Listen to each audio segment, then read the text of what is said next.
오늘은 우리 마음을 만지시는 하나님이라는 말씀의 제목을 가지고 함께 은혜를 나누고자 합니다. 최근 들어서 현재 들어서 우울증은 마음의 감기라고 부를 정도로 많은 사람이 고통하는 가운데 있습니다. 통계를 보면 전 세계 인구의 4.4%, 즉 한 3억 이상의 인구가 우울증에 시달리고 있다고 얘기하고 있습니다. 엄청난 인구죠. 대한민국 인구가 5천만 명이고 캐나다 인구가 3,300만 명, 3,500만 명을 기준으로 할 때 이 숫자는 어마어마한 숫자입니다. 웬만한 나라보다 큰 숫자라는 것을 알 수 있습니다. 이렇게 수많은 사람들이 고통하는 시대를 살고 있고요.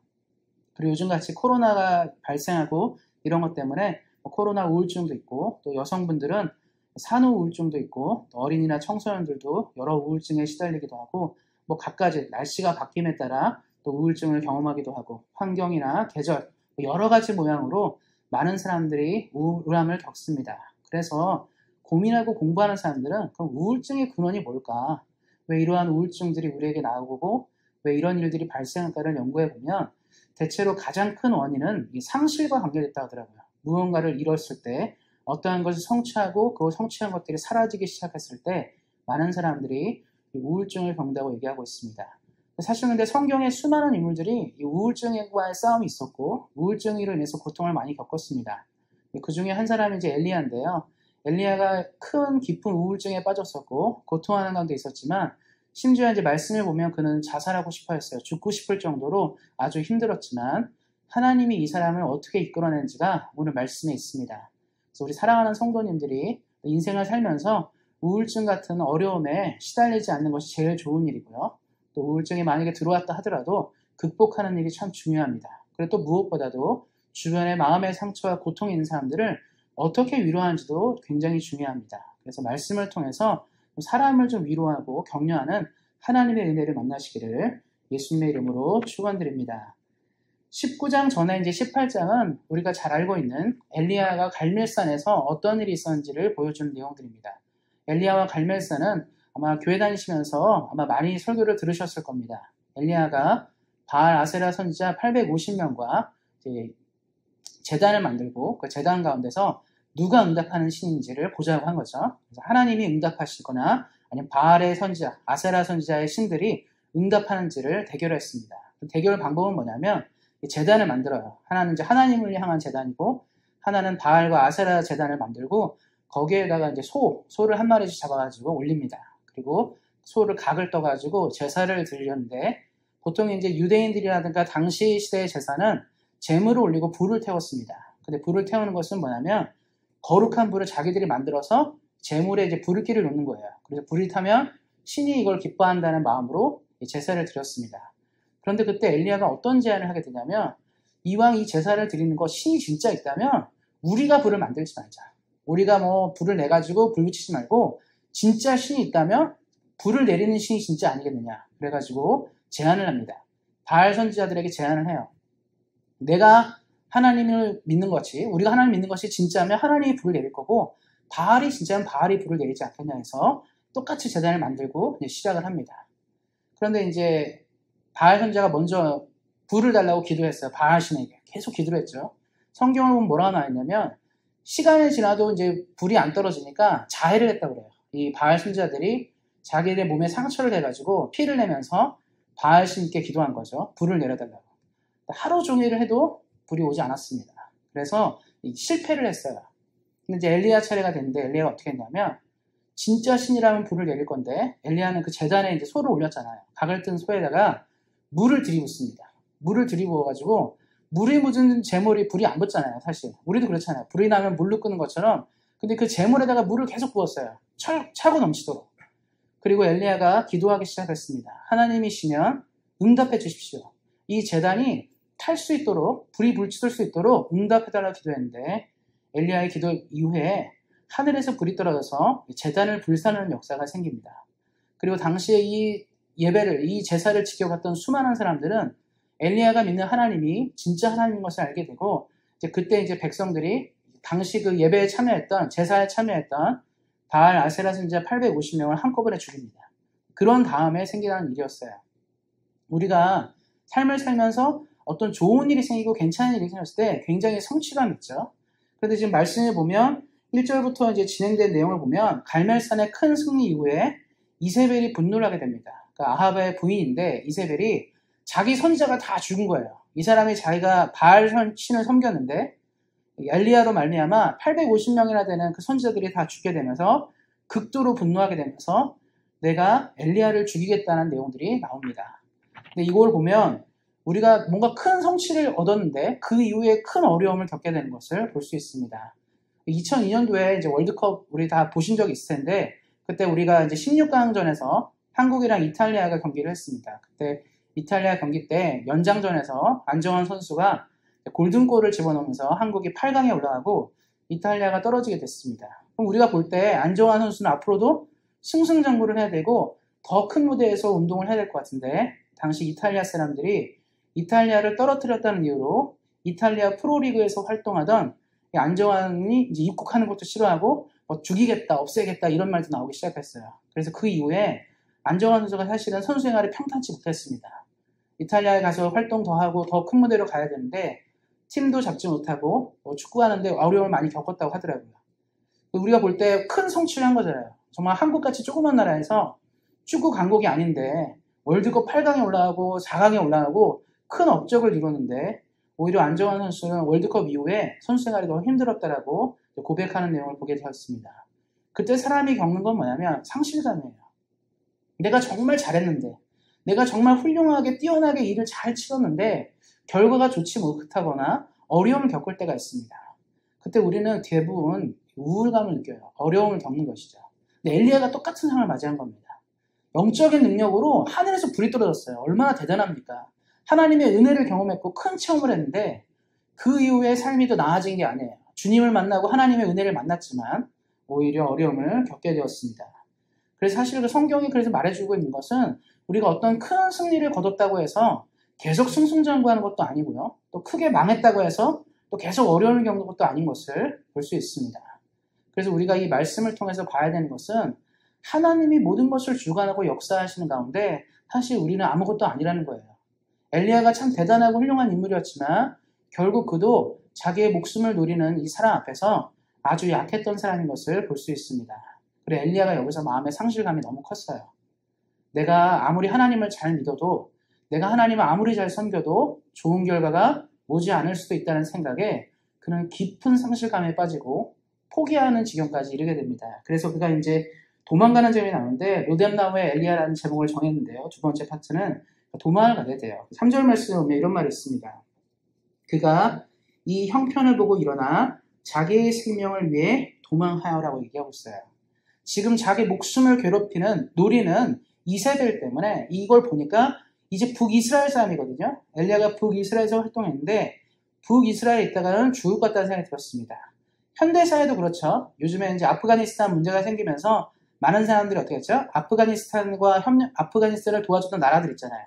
뭐 미국, 영국, 뭐 프랑스, 뭐 한국, 독일 뭐 이런 나라들과 같이 일했던 아프가니스탄 사람들이 탈레반이 정권을 잡으면서 여기서 있다가 죽을지 모른다는 생각이 드니까 어떡하죠? 도망가는 거예요. 망명을 하는 거죠. 그래서 뭐 미국으로도 망명하고 한국으로도 오고 독일로도 가고 프랑스로도 가고 영국으로도 가고 이런 내용이 나오는데 목숨의 위협을 받게 되면 아무리 좋고 사랑하는 땅이라도 도망가게 되어 있습니다. 우리는 이제 현대말로는 망명이라고 하죠. 망명을 하게 되는데 엘리야가 똑같은 감정을 느낀 거예요. 왕의 부인인 왕비가 자기를 죽이려 하니까 도저히 북이스라엘에 살다가는 죽을 거라는 생각이 들었습니다. 그래서 이 엘리야가 망명을 선택한 거죠. 지금 말씀에 보면 이제 3절 말씀이 쭉 나오는데 유다에 속한 부엘세바라고 얘기하고 있어요. 그 얘기는 뭐냐면 북이스라엘 사람의 엘리야가 남유다로 내려왔다는 것을 얘기하고 있습니다. 근데 그 여정이 남유다에서 멈추는 것이 아니라 말씀에 나온 것처럼 호렙산까지 더 밑으로 내려오는 거예요. 시나이 반도 밑까지 내려오는 거거든요. 아주 밑까지 내려오기로 결정하는 거죠. 살고 싶어서 도망치는 내용이 나오는데 사실은 그가 도망을 치면서도 생각하는 건 뭐냐면 내가 이렇게까지 살아야 될까? 내가 이렇게까지 해야 될까? 내가 하나님을 위해 목숨을 다했고 삶을 다했지만 결국 남는 결과는 도망이에요. 그러다 보니까 마음속에 뭐가 있었냐면 이렇게까지 삶을 유지하고 또 삶을 이어가야 되는 거라는 고민들이 그에게 생겼습니다. 그래서 이 4절 말씀에 보면 이 로뎀나무가 이제 등장하게 됩니다. 그래서 그 4절 말씀에 광야로 들어가서 하루길쯤 가서 로뎀나무 아래에 앉아서 자기가 죽기를 청하였다라는 말이 이 성경에 나와 있는데요. 그가 이제 간청했는데 우리 성도님들이 이게 좀 중요한 부분인데 아마 교회 다니시면서 뭐 카페를 만들거나 뭐 쉼터를 만들면 우리가 로뎀나무라는 말 많이 써요. 로뎀나무 카페, 로뎀나무 뭐 모임 뭐 이런 거 하잖아요. 그래서 우리가 로뎀나무를 교회 다니는 사람들이 생각할 때는 뭐 안식과 평화 뭐 이런 걸로 많이 생각하시는데 이게 사실 이제 로뎀나무를 본 적이 없어서 그렇습니다. 로뎀나무가 무엇인지 잘 모르고 로뎀나무가 어떤 나무인지를 모르니까 사람들이 착각을 하는 거죠. 한국 사람들 그렇죠. 소나무 우리 많이 봤잖아요. 소나무가 어떻게 되는지 알고 있습니다. 한국 사람들은 소나무가 지천에 깔려있기 때문에 소나무 하면 딱 알고 있지만 뭐 예전 사람들이 야자수나무 하면 어떻죠? 그림이 잘 안 그려져요. 본 적이 없으면. 그리고 바나나 나무 본 적이 없으면 그림이 안 그려집니다. 뭐 요즘에야 이제 그런 것들이 한국에도 있으니까 알겠지만 예전에는 몰랐죠. 그런 거랑 똑같습니다. 로뎀나무라는 말은 참 많이 들었는데 로뎀나무가 어떻게 생긴지는 몰라요. 그러니까 엘리야가 로뎀나무 아래서 있었다 얘기하니까 되게 좋은 나무 밑에서 쉰 걸로 생각하는데 로뎀나무는 사실은요 잎사귀가 거의 없는 나무입니다. 사막에서 자라는 나무들이기 때문에 잎사귀가 풍성하지 않아요. 어떻게 생각하시면 되냐면 멕시코나 이런 데 보면 선인장 있죠. 선인장 어떠죠? 뜨거운 햇빛 아래 자라는 것은 이 잎사귀가 일단은 굉장히 얇습니다. 침같이 얇아요. 그건 뭐냐면 수분을 잘 이렇게 소비를 하는 것이 문제가 있을 수 있으니까 잘 보호하는 거, 자기를 보호하는 겁니다. 사막에 있는 식물들은 기본적으로 잎사귀가 풍성하거나 그렇지 않습니다. 그러니까 지금 이 말씀에 나오는 로뎀나무, 엘리야가 로뎀나무 아래에 있다는 뜻은 뭐냐면 그냥 햇빛에 내리쬐는 햇빛을 맞고 죽겠다는 뜻이에요. 쉬겠다는 게 아니라 기왕이면 좀 쉴 수 있는 대로 도망가야 되는데 그냥 여기서 주는 게 낫겠다. 어차피 살아봤자 소망이 없다 생각해서 로뎀나무 아래에 있다는 건 뭐냐면 삶을 던져버린 거예요. 그냥 여기서 죽어야겠다. 더 이상 갈 필요 없겠다. 내가 아무리 인생을 돌아보고 생각해도 하나님이 아무리 내 인생을 도와준다 하지만 결국 내가 선택해야 될 것은 죽는 게 낫다고 생각한 겁니다. 말씀에도 실제로 그렇죠. 이 엘리야가 이렇게 말해요. 여호와여 넉넉하오니 4절 말씀에 지금 내 생명을 거두시옵소서. 나는 내 조상들보다 낫지 못하다. 믿음을 갖고 삶을 걸고 쌓았던 이 수많은 믿음의 선배들보다 내 처지가 낫지 못하고 나는 차라리 죽는 게 낫습니다. 주님의 사명을 감당하기에는 어려운 사람이라 얘기합니다. 우리가 그렇잖아요. 우리가 살면서 우리가 그런 말 하죠. 죽고 싶다. 죽는 게 낫겠다. 이런 얘기할 때가 언제죠?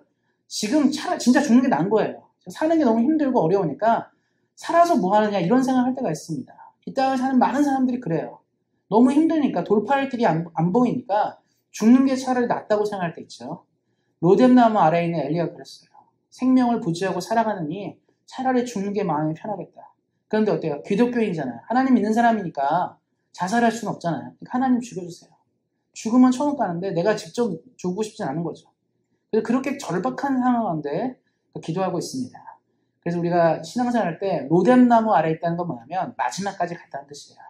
더 이상 방법이 없는 상태를 말합니다. 그러니까 우리가 뭐 카페를 만들거나 뭐 기독교 쉼터 이런 거 만들 때 기도 만들 때 로뎀나무 붙이면 안 좋은 거예요. 사실은요. 죽을 때까지 갔다는 뜻이에요. 망하러 갔다 끝이다. 그러니까 그런 걸 바꿔야 되는데 우리가 이제 이걸 아셨으면 좋겠습니다. 성경에 나오는 로뎀나무는 그래서 끝을 의미해요. 망했다. 그런데 여기서 이제 하나님이 이 사람을 다루는 내용들이 나오거든요. 엘리야를 다루는 내용이 나오는데 이거는 굉장히 중요합니다. 우리가 인생을 살면서 누군가에게 조언을 내리거나 누군가를 도와줄 때 하나님이 하신 방식대로 하시잖아요. 그럼 사람을 살 수가 있어요. 그런데 보통 우리가 우리의 방식대로 하게 됩니다. 그래서 그 우리 말씀을 좀 통해서 이걸 좀 자세히 좀 봤으면 좋겠습니다. 먼저 하나님이 이제 5절, 7절에 보면 이런 말이 나와 있습니다. 5절 말씀에 보면 하나님이 엘리야에게 이제 선사를 보냈는데 이렇게 얘기해요. 선사가 그를 어루만지며 그에게 이르되 일어나서 먹으라 하는지라 이렇게 얘기하고 있습니다. 또 7절 말씀에 또 보면 여호와의 천사가 또다시 와서 어루만지며 이르되 일어나 먹으라 라고 얘기하고 있어요. 지금 계속 일어나 먹으라는 얘기를 계속 하고 있죠. 지금 이 사람의 마음 상태와 이 심리적 상태가 어떻게 되냐면 죽고 싶을 정도로 괴로울 정도로 있어요. 그 얘기는 뭐죠? 곡기를 끊었다는 뜻이에요. 엘리야가 일단은 먹는 것을 포기하고 차라리 죽겠다고 얘기하는 것이죠. 그래서 어떤 경우는요, 사람을 위로할 때 제일 필요한 것은 지금 이 사람의 몸적인 상태, 몸의 상태도 굉장히 중요하고 일단 이 사람이 건강을 회복하는 길들의 첫 번째는 먹을 수 있도록 도와줘야 돼요. 그래서 하나님이 이 사람에게 다른 말을 안 합니다. 야, 너 지금 뭐가 문제 있고 어떻게 해야 되고 이걸 말하는 게 아니라 일단 뭐죠? 밥 먹고 얘기하자. 밥 먹자예요. 우리도 그렇잖아요. 뭐 어디 난민들을 보고 힘든데 지금 전쟁통에 와서 지금 나와 있는데 그 사람들 보고 민주주의는 뭐냐? 독재국가는 뭐냐? 어떻게 투표할 것이고 이런 게 중요합니까? 안 중요해요. 지금 나라가 지금 망해가지고 난민으로 왔을 때 뭐가 필요하죠? 먹고 살 집이 있는가? 먹을 것은 뭘까? 이런 거 줘야 되는 거예요. 그러니까 우리 난민수용소에서 제일 많이 하는 것 중에 하나는 뭐냐면 의료용품을 지원하고 먹을 것을 지원하고 잠잘 것을 지원하는 것이 가장 중요합니다. 그거 다음에 어떤 국가 가운데 살아야 되고 어떠한 사람으로 성장해야 되고 어떠한 신이 되는지 이걸 가르쳐야 되는 거거든요. 그래서 하나님의 방식도 똑같습니다. 엘리야가 지금 곡기를 끊었기 때문에 하나님이 엘리야에게 하고 싶은 건 뭐냐면 일단 위로해 주는 거예요. 먹어야지. 먹고 살아야지. 일단 몸이 건강해지지 않겠니?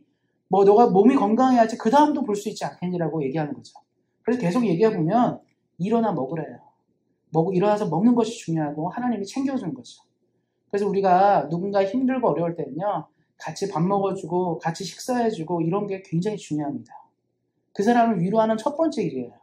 우리가 많은 사람들이 뭔가 한국 사람도 그렇고 외국 사람도 그렇고 사람은 똑같습니다. 뭐냐면 우리가 누군가를 대할 때 문제 있는 사람을 대할 때 항상 우리가 착각하는 한 가지가 뭐냐면 고쳐주려고 해요.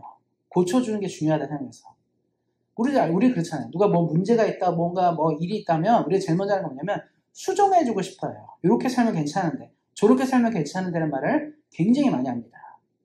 그런데 성경을 잘 보셔야 돼요. 이 땅을 사는 모든 인간이 문제가 가장 많고 고쳐야 될 것이 많다는 것을 제일 잘 아는 분은 하나님이십니다. 하나님 우리를 딱 보면 이 사람은 뭐가 문제고 저 사람은 뭐가 문제인지 눈으로 다 보이실 거예요. 우리 한 명 한 명의 흠이 얼마나 많은지를 누구보다 잘 아는 분은 하나님이십니다. 그런데 하나님이 제일 먼저 하는 건 뭐냐면 너는 지금 어떤 문제가 있어. 너희가 지금 고쳐야 될 게 뭐야를 먼저 말하지 않는다는 거예요. 우리로 치면 밥을 먼저 주시는 거예요. 일어나서 밥 먹자. 밥 먹고 얘기하자. 괜찮으니까 밥 먹어. 뭐 다른 거 다 신경 쓰지 마. 고민도 하지 말고 뭐도 하지 말고 일단 맛있는 밥 한번 먹자. 한국 사람을 치면 뭘까요?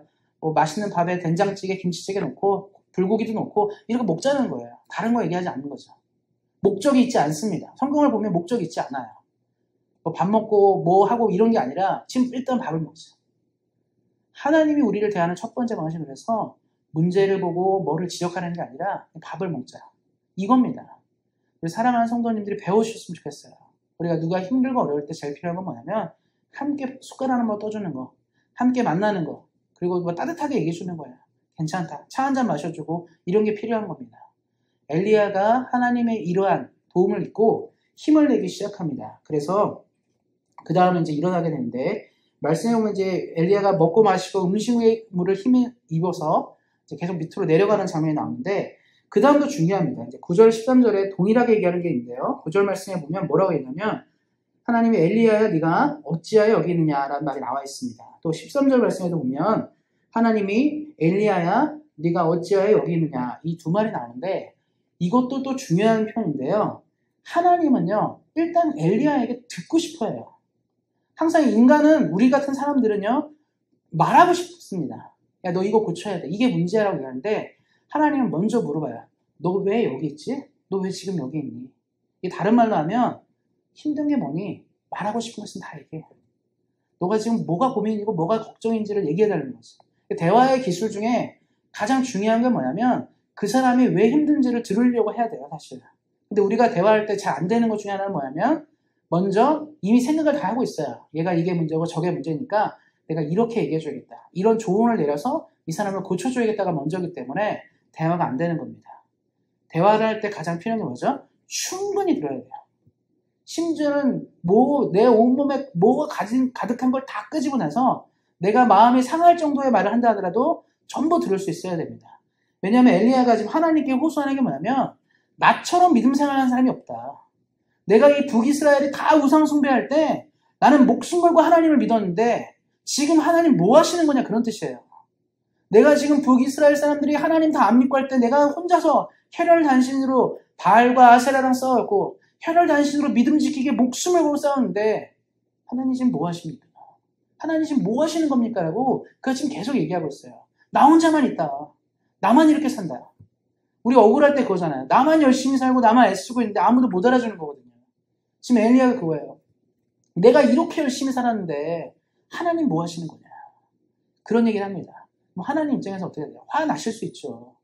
이거 무슨 엘리야한테 능력도 주고 힘도 준 게 하나님이신데 지금 아무것도 아닌 녀석이 하나님께 대드는 거잖아요. 근데 엘리야한테 하나님 2번이나 물어봐요. 너 왜 여기 있니? 그 엘리야가 또 흥분해서 얘기하는 거죠. 엘리야가 뭘 아는 거죠? 우리가요 대화할 때 참 중요한 게 뭐냐면요. 내 속에 있는 감정만 말만 해도 반 이상 해결됩니다. 내 감정이 얘기가 되는 거예요. 내가 어떤 거를 토해냈기 때문에 그 토해낸 것만으로도 관계의 진전이 반 이상 돼요. 그래서 요즘 시대에 많은 심리학자라든가 이런 사람들이 얘기한 게 뭐냐면 대화의 기술 중에 가장 중요한 것은 경청의 기술입니다. 들을 수 있어야 돼요.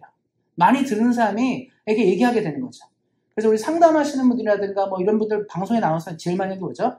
보고 들어요, 먼저. 뭐라고 얘기하는지. 어떻게 행동하는지 들으려 합니다. 먼저부터 이건 이렇게 해, 저건 저렇게 하려고 하지 않아요. 많이 들으려고 하는 거죠.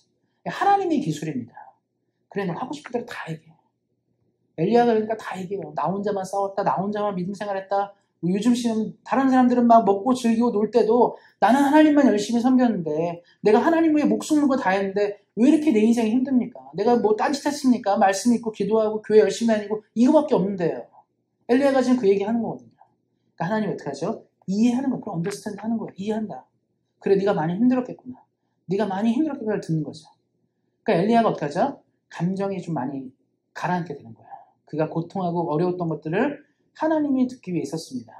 근데 우리도 그렇죠. 대화할 때 내가 뭔가를 실컷 얘기하거든요. 실컷 얘기하는데 상대방이 그 말을 듣고 뭐 반박하지 않고 계속 듣잖아요. 그럼 어떻게 하죠? 내가 지쳐요. 아, 내가 더 이상 얘기하면 안 되겠구나. 엘리야도 계속 얘기하는데 하나님이 너가 더 나쁜 놈이야. 너 그렇게 살면 이렇게 말하는 게 아니라 계속 듣기만 하는 거죠. 그리고 엘리야가 이제 얘기하는 게 다 끝나기 시작하니까 그제서야 하나님이 그 얘기합니다. 그래서 엘리야가 계속 이렇게 떠들고 막 그런 가운데 있는데 하나님이 이제 엘리야를 만나는 장면들이 나와요. 그의 감정과 상황을 알기 때문에 그렇습니다. 그래서 여기 말씀을 좀 보면 그 하나님이 이제 세미한 소리로 나타난다고 얘기하거든요. 보면 11절 말씀에 하나님이 뭐 불 가운데 뭐 바람 가운데 지진 가운데 있지 않고 막 그런 얘기 쭉 나오다가 12절을 말씀 보면 이 세미한 소리 가운데 하나님이 나타난다고 얘기합니다. 다른 말로 하면 우리가 그런 말 했죠. 옛날에 중국 사람들이 뭐 무술할 때 그런 겁니다. 태극권 얘기하면서 소림권은 강권이고 태극권은 유권이라고 하는데요. 그러면서 강조한 게 뭐냐면 부드러움으로 강함을 제압한다. 아무리 강해도 부드러운 것을 이기지 못하는 것인데 엘리야는 착각했어요. 하나님은 강성하다. 세다. 그러니까 하나님은 완전히 과격하고 세서 확 밀어버리다 생각한 거죠. 근데 그런 게 없었어요. 이 12절 말씀에 세미한 소리.